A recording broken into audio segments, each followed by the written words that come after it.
Oi gente, bem-vindos a mais um vídeo, que bom que vocês estão por aqui de novo. Eu queria saber uma coisa de vocês.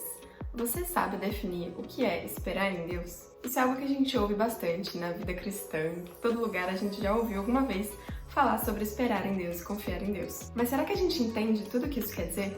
Hoje eu vou falar um pouquinho mais sobre por que esperar em Deus é a nossa única opção. Então vem comigo. A gente vai usar 3 textos do livro de Isaías para responder essa pergunta, e eles vão nos mostrar uma definição de esperar em Deus, uma visão prática disso e os resultados de fazer isso. Então fica comigo até o final para entender toda a mensagem. O primeiro texto está em Isaías 25, se você quiser abrir sua Bíblia também, e eu vou ler dos versículos 9 até o 12. Naquele dia se dirá: Eis que esse é o nosso Deus, em quem esperávamos, e Ele nos salvará. Este é o Senhor a quem aguardávamos, na sua salvação exultaremos e nos alegraremos. Porque a mão do Senhor repousará neste monte, mas Moabe será pisoteado no seu lugar, como se pisa palha na cerqueira. No meio disso, Moabe estenderá os braços como o nadador os estende para nadar, mas o Senhor lhe abaterá o orgulho, apesar da perícia de seus braços. Ele derrubará as altas fortalezas das muralhas de Moabe, irá abatê-las e derrubá-las até o chão e até o pó. Um pouquinho antes desse texto, a gente tem a imagem de um banquete, realmente o povo de Deus sendo salvo. Fala sobre o monte do Senhor e sobre como a gente vai estar lá, todos nós salvos, no banquete do Senhor, a mesa do Senhor. Então esse versículo 9 que eu li é realmente um cântico dos que foram salvos para Deus. Então eles falam, naquele dia, esse povo que está no banquete, que foi salvo, dirá: Eis o nosso Deus por quem nós estávamos esperando. Então pensa, essa é a imagem, é o banquete, é Deus vindo ao encontro do seu povo e o povo dizendo: esse era o Deus que eu estava esperando. Muitas vezes, quando a gente fala sobre espera, a gente pensa na dimensão ativa da espera, né? Olha, eu não posso esperar sentado, né? Não, eu tenho que esperar em Deus, mas eu tenho que fazer minha parte. E claro que a gente tem a nossa parte para fazer, é claro que a gente tem que obedecer a Deus, porque foi isso que Ele nos ordenou.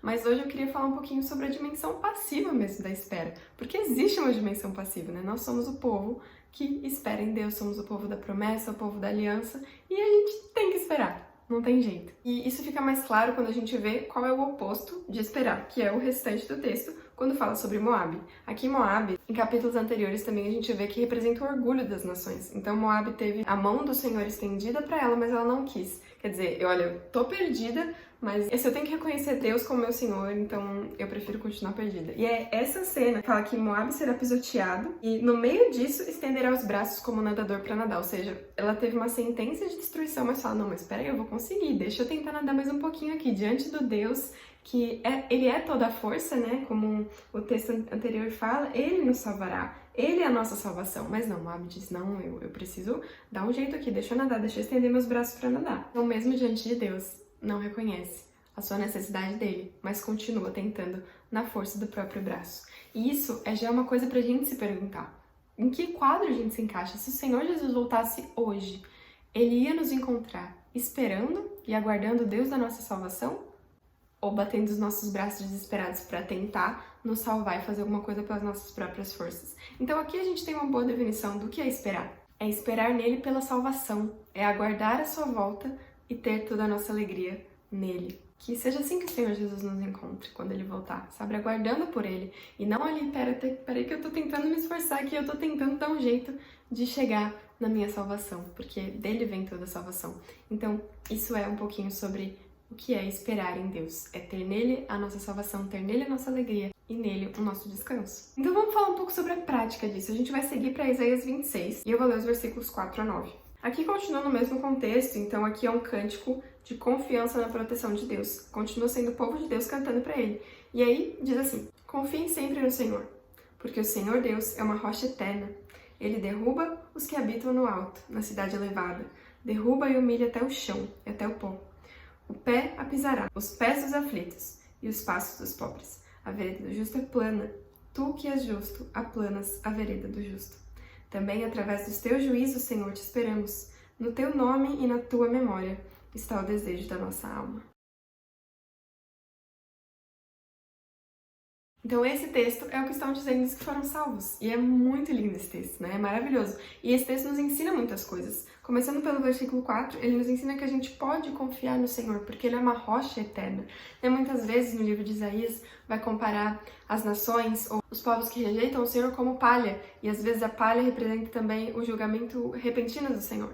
Então quando vier o Senhor no seu dia, todos aqueles que não estão firmados na rocha vão voar como palha, não tem onde se segurar. simplesmente vão desaparecer. E, ao contrário disso, o Senhor é a nossa rocha eterna. O versículo 5 fala sobre derrubar os que habitam na cidade elevada. E aqui, a cidade elevada tem a ver com a Babilônia espiritual, né? Toda a rebeldia contra Deus seria essa cidade elevada. E aí, em contraste com a cidade do Senhor, com Sião, com o Monte Sião, enfim, todos esses nomes que representam a cidade do Senhor, que vai ser glorificada quando Ele voltar. Então, essa cidade vai ser destruída e ela representa todo orgulho e tudo que se levanta contra Deus hoje. Então, tudo isso vai passar. A gente não precisa duvidar que Deus vai fazer justiça.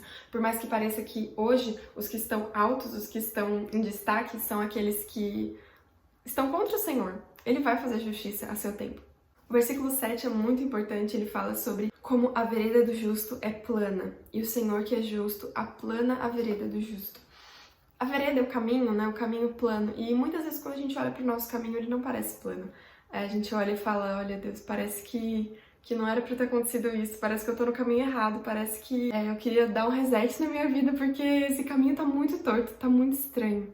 Mas a gente anda pelos olhos da fé. Os olhos da fé nos dizem que a vereda do justo é plana. Então, mesmo que a gente ache que tá tudo torto no nosso caminho, a gente tem que crer que o Senhor é que aplana as nossas veredas. Por que elas são planas? É porque eu creio, é porque eu tenho um pensamento positivo e eu tenho fé que vai dar certo e no final tudo dá certo? Não, é porque Ele me disse que Ele está me guiando e tornando as coisas planas à minha frente. Mais pra frente, em Isaías 40, 41, vai dizer, né, que tudo vai ser aplanado e os vales serão abaixados e tudo que é áspero vai ser feito plano para que o Senhor venha. Então, assim, Ele trabalha pelo nosso bem.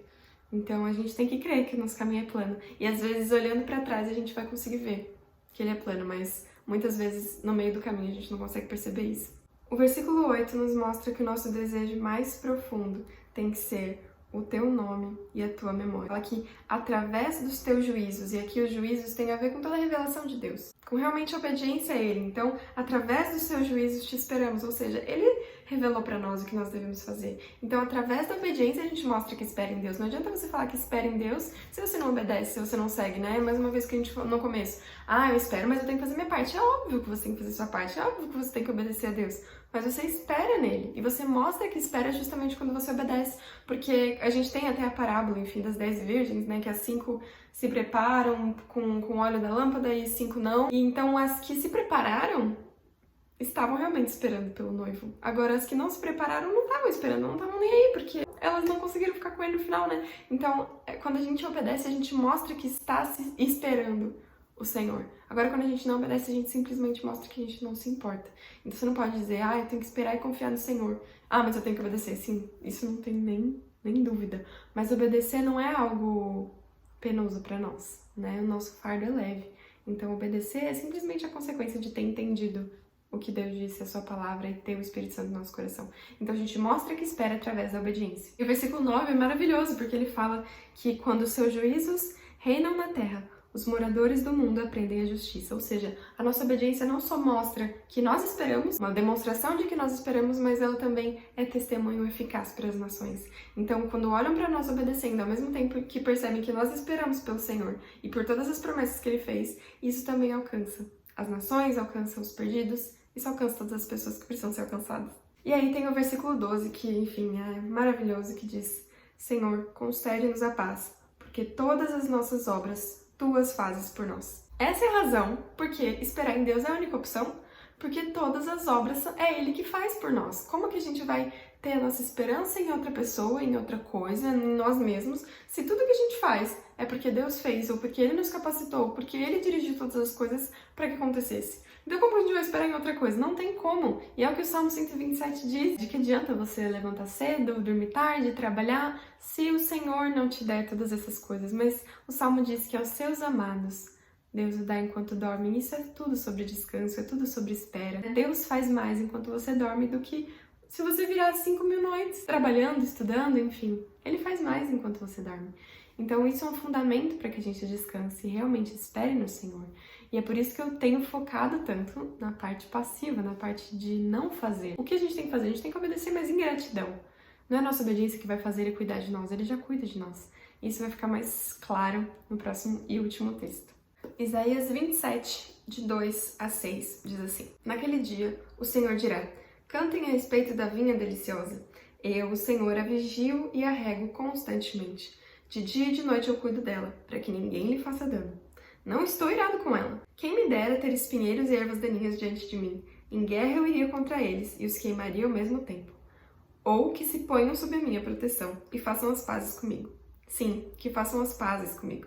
Virão dias em que Jacó lançará raízes, e Israel florescerá e brotará, e encherão o mundo de frutos. Ai, gente, como pode um texto desse, né? Enfim, eu fico maravilhada como ele encerra com chave de ouro esse assunto. O versículo 1, se você olhar na sua Bíblia, está dizendo sobre o castigo, sobre o julgamento. O castigo que vai vir sobre a serpente. E o versículo 2 já está falando sobre a restauração e sobre como o Senhor cuida do seu povo escolhido. Então isso vai acontecer ao mesmo tempo.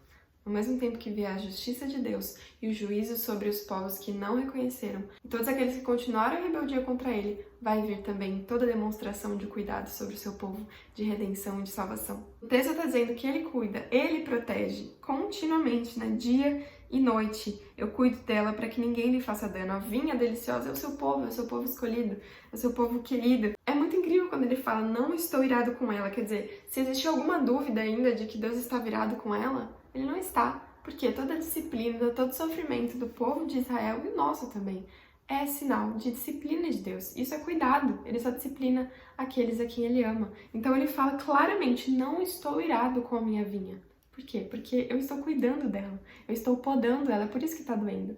Mas eu não estou irada, eu cuido dela. E ele mostra isso como? A frase seguinte, quem me dera ter espinhos e ervas daninhas. Quer dizer, Deus está dizendo, quem me dera se eu tivesse inimigos aqui na minha frente para eu poder mostrar o meu cuidado para você. Para eu poder mostrar que o que eu estou dizendo é verdade. Mas ainda assim, ele continua o texto. E aí é incrível, assim, e vocês sabem que eu estou estudando Isaías, né? Já falei alguns vídeos atrás. O Isaías faz essas mudanças repentinas. Parece que Deus está falando de juízo, em guerra eu iria contra eles e os queimariam. Ou se ponham sob minha proteção. Quer dizer, ele tá falando pros inimigos, olha, eu vou em guerra com vocês, ou vocês podem se proteger sob as minhas asas e podem fazer as pazes comigo. Então, até para esses inimigos que se levantam contra o povo de Deus, há misericórdia da parte de Deus. Há esperança de salvação, enquanto há vida, há esperança de salvação e esperança de arrependimento. E aí ele termina dizendo justamente isso, né? Virão dias em que Jacó lançará raízes e florescerá e encherá o mundo de frutos. Ou seja, todas as nações deram frutos. Não todas as pessoas de todas as nações, mas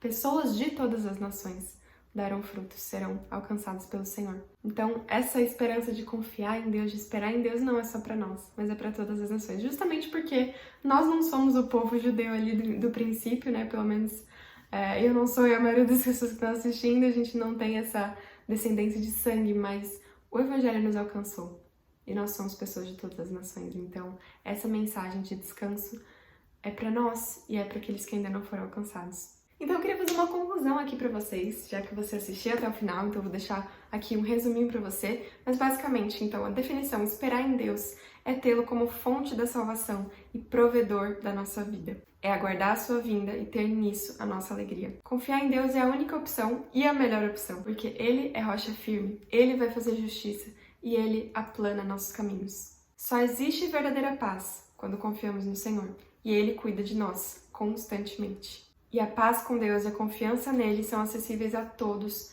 pela fé, e essa mensagem precisa ser compartilhada.